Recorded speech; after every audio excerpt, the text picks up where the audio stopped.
Hello friends, welcome back to my channel. চলে এসেছি summer ভ্যাকেশনের part 2 video নিয়ে। Part 1-এ আমি নবদ্বীপ ধাম আপনাদেরকে পুরোটাই দেখিয়েছি আগের ভিডিওতে। এরপর দেখাবো মায়াপুর দর্শন। দ্বিতীয় দিনে আমরা সবাই মিলে রেডি হয়ে গেছি, আর আজকে চলে যাচ্ছি আমরা মায়াপুরের ইস্কন মন্দিরে। সাথে আর ওখানে কি কি মন্দির আছে সেগুলোও দেখব। তো চলুন, অবশ্যই ভিডিওটা শেষ পর্যন্ত দেখুন। মায়াপুর যেতে পারবেন। লঞ্চের ভাড়া জনপ্রতি 10 টাকা। হরে কৃষ্ণ। মায়াপুরে যাওয়ার জন্য প্রথমেই আমরা লঞ্চের টিকিট কেটে নিলাম। তারপর চলে গেলাম আমরা নবদ্বীপ ঘাটে। এই দেখুন বন্ধুরা, আমরা ব্রিজের মধ্য দিয়ে নবদ্বীপের ফেরিঘাটে চলে এলাম। আর এই নবদ্বীপের ফেরিঘাটে কত সুন্দর লাগছিল আপনাদেরকে সেটাও দেখাচ্ছি। এইদিকে ছিল নৌকা, সবাই মালপত্র, গাড়ি, সাইকেল, মোটর সাইকেল নিয়ে যাচ্ছিল ওই পারে মায়াপুরে। ওখান থেকে মন্দিরটাও দেখা যাচ্ছিল। আমাদেরও লঞ্চ চলে এলো, আমরা সবাই মিলে বসে পড়লাম লঞ্চের মধ্যে। মায়াপুরের এই নদী খুবই সুন্দর। আপনারাও যেতে যেতে দেখতে পাবেন এই নদী দু নদীতে মিশেছে, গঙ্গা আর যমুনা। পৃথ্বীর ফার্স্ট টাইম লঞ্চে চাপা, আর ওর তো ভীষণ মজা হচ্ছিল যেতে। আমরা গল্প করতে করতে পৌঁছে গেলাম মায়াপুর ঘাটে। সেখানেও বাঁশের ব্রিজ পার হয়ে আমরা তিলক কেটে নিলাম। তারপর চলে গেলাম সব মন্দিরে। ওখানেই সামনে ছিল একটা জগন্নাথ মন্দির।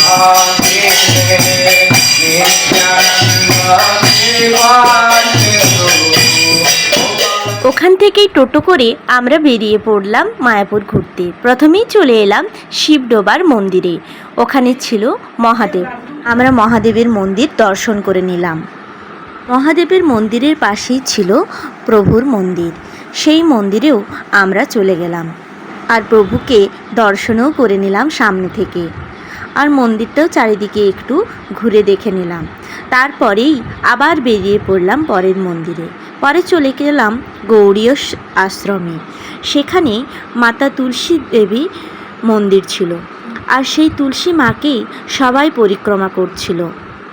সাথে আমরাও 4 বার করে পরিক্রমা করে নিলাম। তারপরে চলে গেলাম চৈতন্যদেবের আশ্রমে। চলুন ভেতরটা আপনাদেরকে দেখাই। প্রথমেই চলে গেলাম সেই নিম গাছের কাছে যেখানে চৈতন্যদেবের জন্ম হয়েছিল। আর সেখানে এরকম ছোট ছোট খেলনা ছিল, আর তার পদস্থান ছিল, আর তার পাশেই ছিল মা সচী মাতা আর জগন্নাথ দেবীর মূর্তি। তারপর চলে গেলাম গৌর গদাধর মন্দিরে। এখানে নৃসিংহদেব আর গৌর গদাধর ছিলেন। আর ওই মন্দিরের বাইরেই ছিল এরকম তুলসী কাঠির মালার দোকান, খেলনার দোকান, আর এখানে নাম সংকীর্তন হচ্ছিল। তারপরে চলে গেলাম আবার একটা মন্দিরে। সেখানে ভক্তি বিনোদ ঠাকুরের সমাধি ছিল। তারপর আমরা চলে গেলাম পঞ্চতত্ত্বের মন্দিরে। তার পাশেই ছিল শ্রী আদিত্য ভবন আর শ্রী গদাধর অঙ্গন। সেখানেও আমরা চলে গেলাম, পুরো মন্দিরটা দেখে নিলাম, সাথে প্রভুকেও দর্শন করে নিলাম। প্রথমেই ছিল অদ্বৈত গোসাই আর চৈতন্যদেবের মন্দির, আর তার পাশেই ছিল গৌর গদাধর। এই মন্দির থেকেই বেরিয়ে আমরা চলে গেলাম মায়াপুরের চৈতন্য মঠে। সেখানটা পুরোটা দেখে নিলাম। চলুন চৈতন্য মঠটা পুরোটা আপনাদেরকে ঘুরে দেখায়। প্রথমেই চলে গেলাম শ্রীল প্রভুপাদের সমাধি স্থানে। সেখানে প্রণাম করে আমরা চলে গেলাম শ্যামকুণ্ডে। আর এই শ্যামকুণ্ডে অনেক মাছ ছিল, আর সবাই মাছেদেরকে খাবারও দিচ্ছিল। এই দেখুন, আপনাদেরকে সামনে থেকে দেখাচ্ছি কত মাছ এসেছে। মাগুর মাছ, শোল মাছ, অনেক বড় বড়। তারপর আমরা চলে গেলাম আবার এইদিকে বাগান দেখতে দেখতে, আর পৌঁছে গেলাম অদ্বৈত আচার্যের মন্দিরে। সেখানে পুরো মন্দির অদ্বৈত আচার্যের মূর্তি করা ছিল। আমরা পুরোটা দেখে তুলসী মাকে পরিক্রমা করে চলে গেলাম গোবর্ধন মন্দিরে। আর সেখানেই ছিল রাধাকুণ্ড। রাধাকুণ্ডের জল মাথায় নিয়ে আমরা চলে এলাম গিরি গোবর্ধনের পুজো দিতে। সেখানে তুলসী মালা আর রজনীগন্ধা ফুলের মালা দিয়ে আমরা গিরি গোবর্ধনের পুজো দিয়ে দিলাম। তারপর সবাই মিলে গিরি গোবর্ধনকে পরিক্রমা করে নিলাম। হরে কৃষ্ণ, রাধে রাধে। তারপর চলে গেলাম গোশালার দিকে। এই দেখুন এখানে কত গাভী মাতা আছে, আর সবাই গাভী মাতাদেরকে খাবারও দিচ্ছিল। এখানে গাভী মাতাদের খাবার তৈরিও হচ্ছিল, ঘাস কাটা মেশিন ছিল। আমরা ওখান থেকে ঘাস কিছু নিয়ে নিলাম। তারপর সবাই মিলে গাভী মাতাদের খাওয়াতে গেলাম। আর পৃথ্বীও খাওয়াচ্ছিল, তার ভয়ও লাগছিল কিন্তু খাওয়াতে বেশ ভালো লাগছিল। আমরাও সবাই মিলে গাভী মাতাদেরকে ঘাস খাইয়ে দিলাম। তারপর চলে গেলাম চৈতন্যদেবের লীলা প্রদর্শন করতে। এখানে চৈতন্যদেবের অনেক লীলা কাহিনী করা ছিল বক্সের মধ্যে, সেগুলো আমরা সব দেখে নিলাম। তারপর বেরিয়ে পড়লাম। আর এখানে ছিল চৈতন্যদেবের বড় একটা মূর্তি, আর ছোট ছোট বাগানও ছিল, ফুলে ফুলে পুরো ভরা। তারপর বেরিয়ে পড়লাম আমরা ওই মন্দির থেকে, আর চলে গেলাম মায়াপুরের ইস্কন মন্দিরে। আর এই মন্দিরে প্রবেশ করেই আমরা কি করলাম আর কি দেখলাম সবই আপনাদেরকে দেখাবো। প্রথমেই করে নিলাম হরে কৃষ্ণ কীর্তন।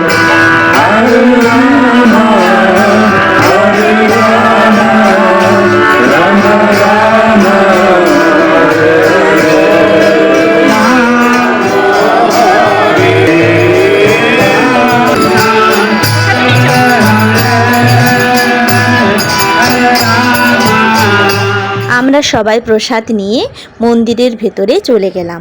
মন্দিরের ভেতরে ফোন অ্যালাউ ছিল না। তারপর মন্দিরের প্রভুকে দর্শন করে আমরা খাবারের দিকে বেরিয়ে পড়লাম।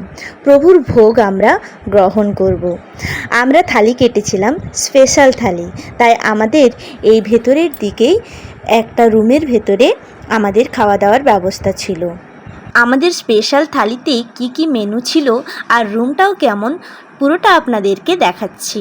প্রথমেই রুমটা দেখায়। পুরো রুমটা এসি ছিল, আর চেয়ার টেবিলের ব্যবস্থাও ছিল খুব সুন্দর।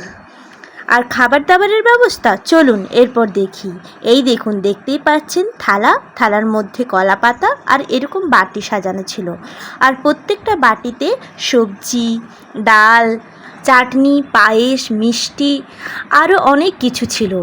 আর ভাত রুটি দু রকমেই ছিল। খাবারগুলো খেতেও অসাধারণ লাগছিল। খাওয়া দাওয়া করে আমরা আমাদের হোটেলে চলে গেলাম। আর হোটেল থেকে মন্দিরটা সুন্দরভাবে দেখা যাচ্ছিল। আমি হোটেলের ওপর থেকেই মন্দিরের বাইরের দৃশ্যটা ভিডিও করছিলাম।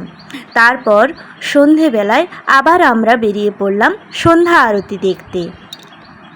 সন্ধ্যা আরতি দেখে আমরা আবার নবদ্বীপের দিকে যাত্রা শুরু করে দিলাম লঞ্চে।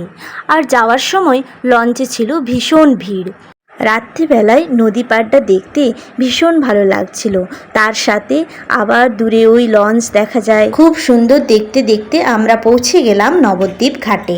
নবদ্বীপের ঘাটে নেমে আমরা চলে গেলাম নদী পাড়ে।